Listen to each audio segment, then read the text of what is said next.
నమస్తే welcome to our channel. ప్రస్తుతం మనతో ప్రముఖ ఆధ్యాత్మికవేత్త జ్యోతిష పండితులు ముల్లపూడి సత్యనారాయణ మూర్తి గారు ఉన్నారు. వారితో మాట్లాడదాం. నమస్కారం అండి. నమస్కారం మా ఫణి కుమార్ గారు. సార్, దశమహా విద్యల గురించి చాలా అద్భుతంగా చెప్తున్నారు. అసలు వింటుంటేనే చాలా ఆశ్చర్యం. ఎప్పుడు నేను తెలుసుకోలేని విషయాలు చాలా చెప్తూ ఉన్నారు. సో అందులో 4వ అవతారం చిన్నమస్తాదేవి. అసలు చిన్నమస్తాదేవి అంటే దేనికి ప్రతిరూపంగా కొలుస్తారు? ఎటువంటి కోరికలు ఉన్న వాళ్ళు చిన్నమస్తాదేవి ఉపాసన చేయాలి? అలాగే అంటే ఎలా పూజ చేస్తే ఆ అమ్మవారు కరుణా కటాక్షాలు ఉంటాయి? ఎందుకు పూజ చేయాలి? చిన్నమస్తా అమ్మవారు ఎవరో కాదు, ఖాళీ స్వరూపమే. ఇవన్నీ కూడా దశమహావిద్యల్లో ఒకటి, 4వది. అంటే ఆమె ఎలా ఉంటుందంటే అవతారము, ఆమె శిరస్సు ఇలాగా ఆమె కట్ చేసేసుకుంటది. ఆమె తలని చేతిలో ఇలా పట్టుకుంటుంది. రక్తపు ధార, ఒక ధార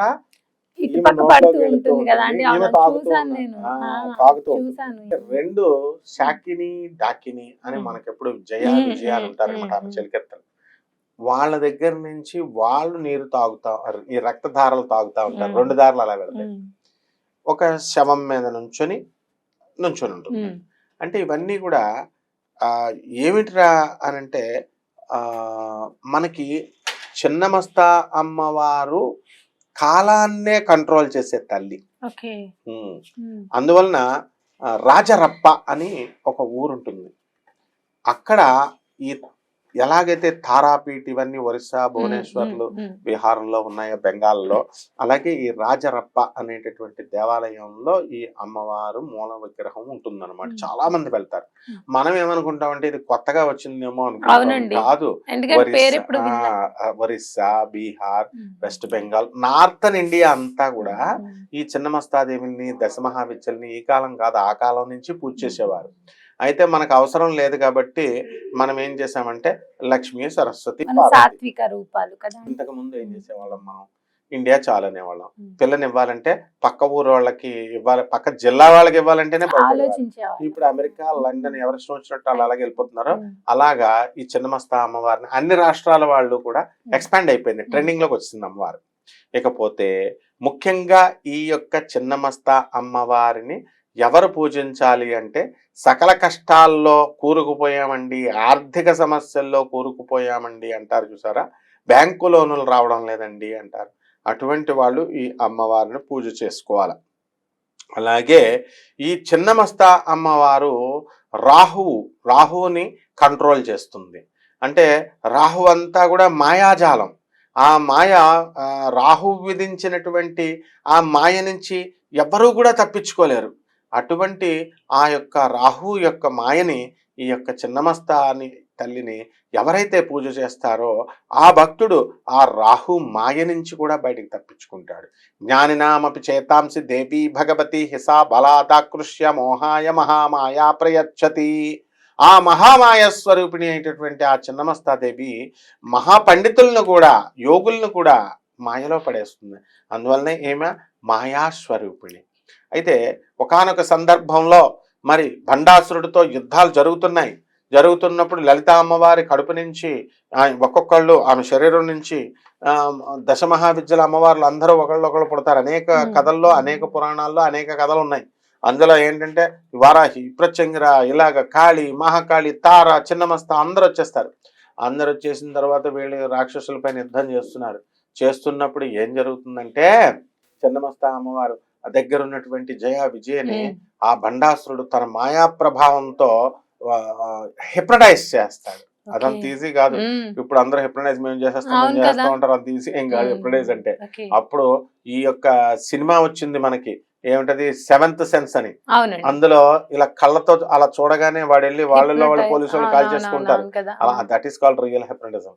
అందువల్ల వీళ్ళిద్దరు కొట్టేసుకొని ఏం చేస్తారంటే, మాకు ఆకలేస్తుంది అని చెప్పేసి అమ్మవారిని అడిగితే వాళ్ళ యొక్క భయంకరమైనటువంటి ఆకలిని ఎంతమందిని వాళ్ళు భక్షిస్తున్నా సరే, ఈ అమ్మవారు, చిన్నమస్తా అమ్మవారి యొక్క అసిస్టెంట్స్ అయినటువంటి విజయాలు వీళ్ళకి ఆకలి తీరడం లేదు. వాళ్ళే శాకిని డాకినీలు అంటాం.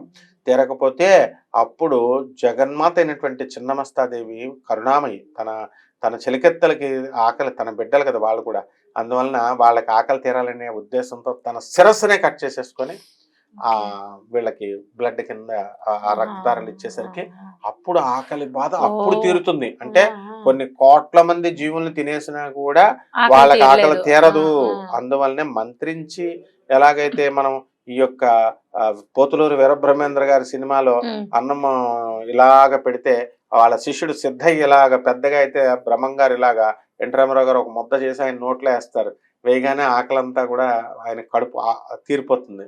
అంటే మహాత్ములు చేసినప్పుడు మాత్రమే తీరుతుంది ఆకలి. క్షుద్బాధను కంట్రోల్ చేయగలుగుతారు. ఆ విధంగా ఈ యొక్క చిన్నమస్తాదేవి అమ్మవారి తల్లి ఏంటంటే ఎవరికైతే చేతబళ్ళు ఏమండి మాకు చేతబళ్ళు చేశారండి చేతబళ్ళు అంటారు.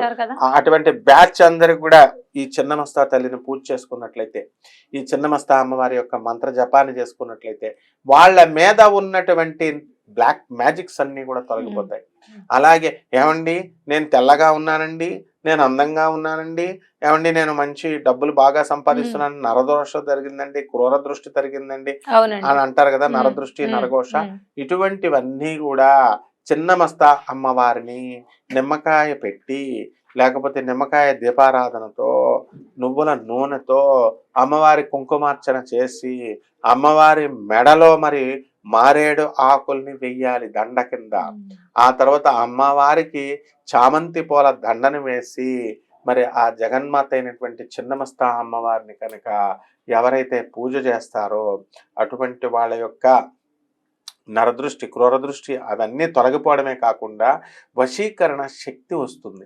అవతల వాళ్ళు ఎవరైనా సరే మనల్ని షట్కర్మలను ఉంటాయి, ఆకర్షణ కర్మ, వశీకరణ, వశ్య ఆకర్షణ, మోహన, స్తంభన, విద్వేషణ, మారణ క్రియలు ఉంటాయి.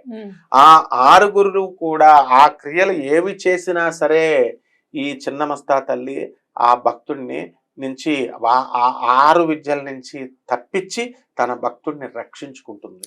అయితే ఇది తెలియనటువంటి జనం అమ్మ ఇది ఉగ్రద విద్య, అమ్మవారి ఉగ్రదేవత కోపంలో ఉంది, మనం చేస్తే మనల్ని తినేస్తుందేమో. ఇంకోటి క్షుద్ర పూజలు అన్నట్టు చూస్తారు కదా అండి, ఇలాంటివి అన్నప్పుడు చాలా మంది అంటే అవతారం చూడంగానే కొంచెం అలా ఫీల్ అవుతూ ఉంటారా? అమ్మవారు క్షుద్రం కాదు, మహాకాళి, ఈ యొక్క చిన్నమస్తా, తార, మనం త్రిపుర భైరవి చదివాం కదా, ఇవన్నీ కూడా దశమహావిద్యల్లో అమ్మవార్లు అన్ని కూడా పార్వతీదేవి నుంచి పుట్టిని.